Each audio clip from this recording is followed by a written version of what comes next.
다윗의 실수와 우리아의 비극 사무엘하 11장. 왕들이 전쟁에 나가야 하는 봄철이었지만 다윗 왕은 전쟁터 대신 예루살렘 왕궁에 머물러 있었어. 어느 날 저녁 왕궁 지붕에서 목욕하는 아름다운 밧세바를 우연히 보게 된 다윗은 그녀에게 마음을 빼앗겨 왕궁으로 데려와 동침했지. 얼마 후 밧세바는 임신 사실을 알렸고 다윗은 이를 숨기려 밧세바의 남편 우리아를 전쟁터에서 불러 집으로 돌려보내려 했어. 아이의 아버지가 우리아인 것처럼 꾸미려고 한 거야. 하지만 우리아는 매우 충직한 사람이었어. 다윗 왕의 명에도 불구하고 전우들이 전쟁터에서 고생하는 동안 자신만 편히 쉴 수 없다며 집으로 가지 않고 왕궁 문 밖에서 잠들었지. 다윗은 우리아를 취하게 만들었지만 그의 충성심은 변함이 없었어. 결국 다윗은 요압 장군에게 편지를 써서 우리아를 전투가 가장 치열하고 위험한 곳에 보내 죽게 하라는 무서운 명령을 내렸어. 요압은 다윗의 명령대로 우리아를 위험한 곳에 배치했고 우리아는 암몬과의 전투에서 전사하고 말았어. 우리아가 죽자 다윗 왕은 밧세바를 아내로 맞이했지만 하나님은 다윗의 이 모든 행동을 기뻐하지 않으셨어. 나단 선지자의 비유와 다윗의 회개 사무엘하 12장. 하나님께서는 나단 선지자를 다윗에게 보내 그의 죄를 지적하셨어. 나단은 다윗에게 많은 양떼를 가진 부자가 가난한 이웃의 소중한 한 마리 어린 양을 빼앗아 손님을 대접한 비유를 들려주었지. 이 이야기를 들은 다윗은 그 부자의 행동에 크게 분노하며 마땅히 죽을 것이며 양을 4배로 갚아야 한다 고 말했어.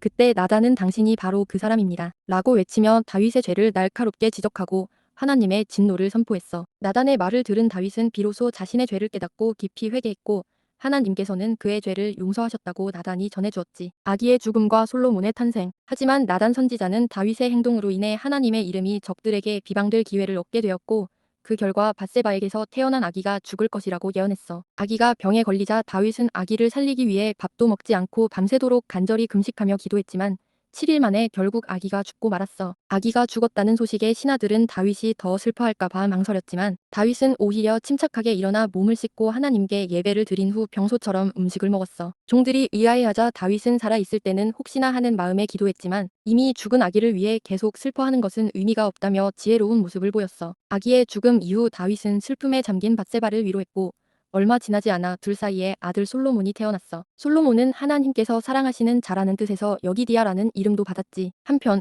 요압 장군이 암몬 족속의 수도 라빠를 거의 점령하자 다윗을 불러 승리의 영광을 누리게 했어. 다윗은 라빠의 보물을 빼앗고 백성들에게 강제 노역을 시키는 등 그의 군사적 업적을 이어나갔어. 암논과 다말 이야기.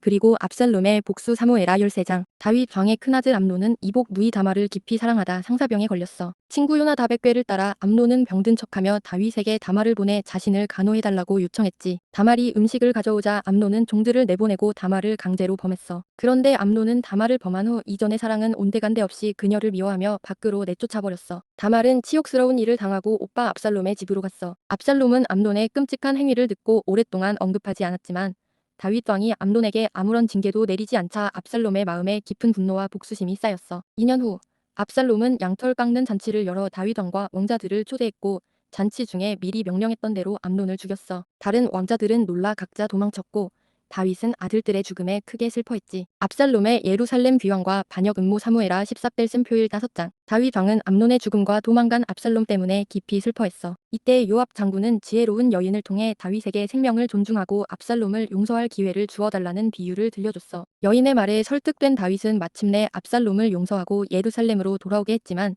당장 만나주지는 않았어. 압살롬은 2년간 왕의 얼굴을 보지 못했고 불만을 품었지. 압살롬은 이스라엘에서 가장 외모가 배어났고 긴 머리카락으로도 유명했다고 해. 결국 요압이 나서서 압살롬을 왕에게 데려왔고 비로소 압살롬은 왕의 얼굴을 베었어. 그러나 압살롬은 백성들 사이에서 왕의 자리를 노리기 시작했어. 백성들의 재판 문제를 직접 듣는 척하며 애가 재판관이 된다면 공정하게 재판해주겠다고 말하며 인기를 얻었지. 전차와 호위병들을 준비하고 백성들에게 친밀하게 다가가 왕위를 빼앗을 준비를 했어. 4년 뒤 압살롬은 이스라엘 각 지파의 사자들을 보내 반역을 준비하게 했어. 그는 헤브론에서 하나님께 제사를 드린다고 핑계를 대고 예루살렘에서 순진한 200명을 초대해 함께 떠났어. 이들은 압살롬의 반역 계획을 전혀 알지 못했지. 결국 다윗은 압살롬이 헤브론에서 왕이 되었다는 소식과 함께 반역 소식을 듣고 신하들과 함께 급히 예루살렘을 떠나 피하기로 결정했어. 다윗은 왕궁을 지키라고 후궁 10명을 남겨두고 백성들과 신하들을 이끌고 성을 떠났어. 특히 가드에서 온 600명의 충성스러운 사람들이 다윗을 따랐지. 다윗은 이들을 대표하는 이때에게 돌아가라고 말했지만